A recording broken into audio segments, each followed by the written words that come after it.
You reckon? We've seen all the warnings. We've seen all the warnings. Robots are going to take over.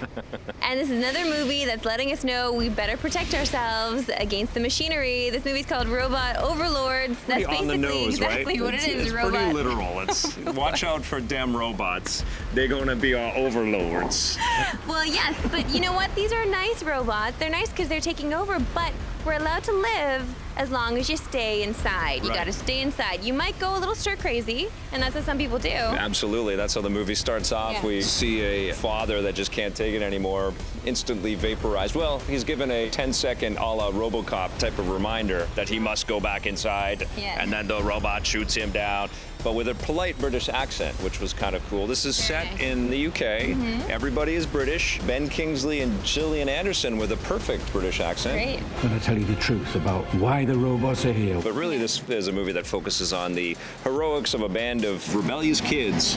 You discover a way to trick the robots Yes. because everybody's wearing these, they look like hair clips, these like glowing blue hair clips. They're pretty behind obvious just stick-ons. cheeseball special effect type things. And they look like bike flashing Totally, things, right? yeah. So everybody has these behind their ears, and the kids figure out that with this battery that they've rigged up, they can short circuit them. So they all electrocute themselves. That's where we get That into the seems movie safe. here. Yeah, they all just electrocute With a themselves. car and battery. Exactly, and then they all run outside. There's freedom, there's candy, there's pop, Yes. there's sugar. It's excitement. And then there's the hunt for one of the kids, the main one played by Callum McAuliffe, who actually does a pretty commendable job as our lead protagonist. Is trying to find his father, who he knows is still alive. But what's happening is that they think the robots are basically just vaporizing the people or sucking the life out of them somehow, and that vast quantities of people that they know within their community are disappearing because these robots are really evil and nefarious. Slowly, yes. They're just trying to tap into our brain. Yes, and Kingsley plays the leader of the collaborators. Right, so they basically work for the robots. Yes. And so they have immunity from the robots because they need to control the human population. They're the bridge between the robots and the Yeah. people.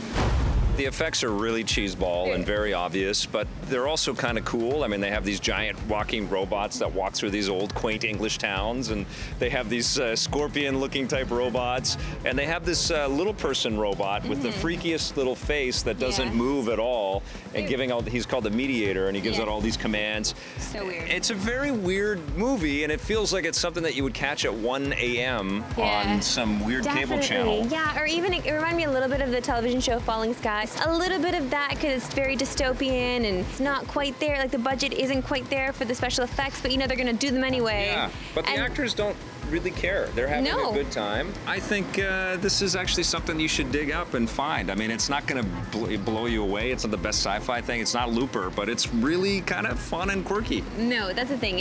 It's quirky. It has its moments for sure, Yeah. and it's definitely one of those movies that will probably be on television late at night. Yep. You're right. And you know what, Dad? You're gonna like this one. I know you will. What are you going to give Robot Overlords? Get the 6.5. Yeah, it gets a 7 from me.